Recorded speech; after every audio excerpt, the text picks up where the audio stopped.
Sigur că terorismul care ne preocupă foarte mult începe să își facă loc și în America, se confruntă și ei, chiar dacă inițial au crezut că sunt protejați de Oceanul Atlantic sau Pacific, iată că se confruntă cu acest fenomen și ei din nou.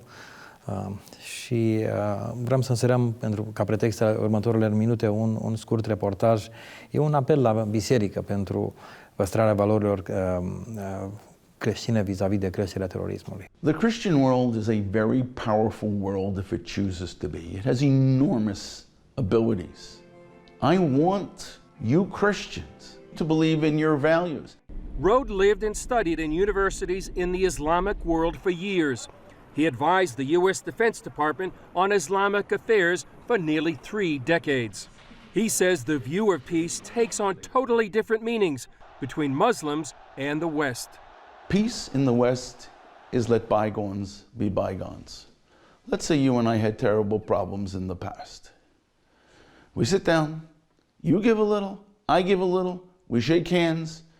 We don't forget what happened, but we work together towards our new goal. We put the past behind us. As for Islam, revenge is the basis of everything. If you don't avenge something, you lose personal honor. You are shamed. So there's never peace. You do not let bygones be bygones. And what the West calls terrorism, Muslims see as classic Islamic warfare. Islamic warfare comes basically from the time of the Quran. They were tribes fighting tribes out in the desert. You raid the other side. You take its property, you take its women, you take its children. Your goal is to make the other side afraid. You raid and withdraw. Eventually, by making the other side afraid, they withdraw and you take their territory. That's what terrorism is. But Roll told CBN News America can fight it and win.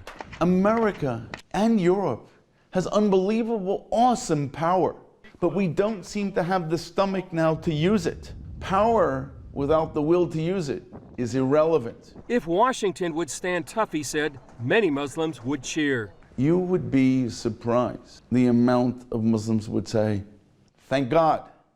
Would they say it publicly? Not in the beginning, because they'd be afraid that they'd be killed by fellow Muslims. According to Rode, that's where America needs to return to its roots. But I want Christians to believe in Jesus. I want them to observe Christian values. With that, America is safe. Europe is safe. Israel is safe.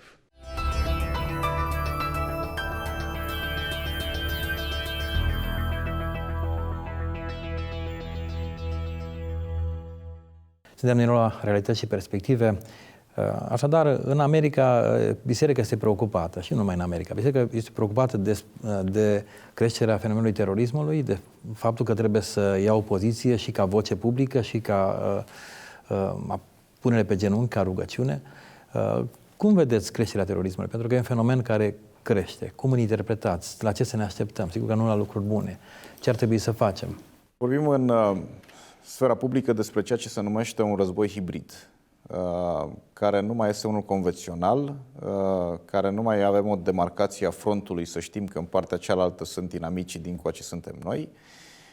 Un război în care inamicul poate să fie oriunde și dezastrele pot să fie foarte mari datorită modului de operare și datorită modului în care aceștia sunt organizați, uneori nedetectabili de către toate serviciile posibile și toate metodele de monitorizare. Aveam o discuție foarte serioasă cu un congresmanul Frank Wolf, care tocmai s-a întors acum o săptămână din Nigeria. Pe mine discuția aceasta m-a îngrijorat puțin. În Siria avem un război care a declanșat un mecanism extrem de interesant, ulterior cu formarea Daesh și, bineînțeles, toate celelalte lucruri pe care le știm cu toții, migrația aceasta extrem de mare spre Turcia, dinspre Turcia spre Europa de Vest. Europa de Vest a primit o mică parte de refugiați, vorbim despre 1 milion aproximativ. Din zonele de conflict, Libia, Siria, Irak și mai departe, au plecat spre Turcia undeva la 4,5 milioane care au rămas cantonați în sudul Turciei.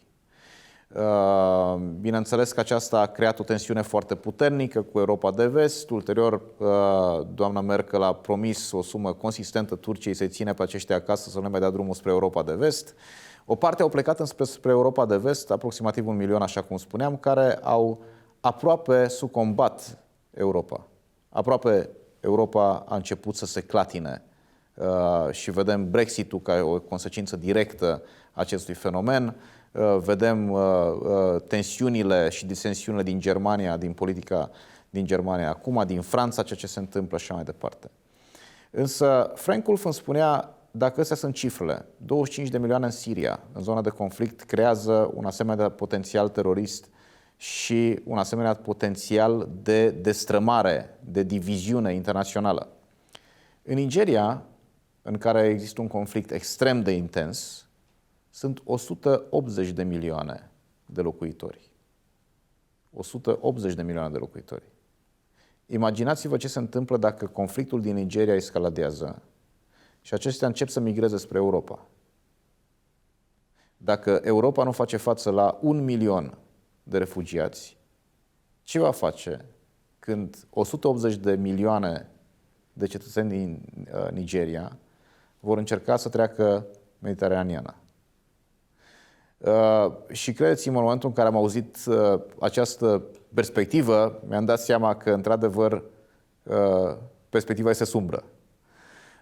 Eu cred că, într-un astfel de context, toți factorii de decizie și toți factorii responsabili, din spectrul religios sau din spectrul public, trebuie să gândească foarte serios la ce se poate întâmpla.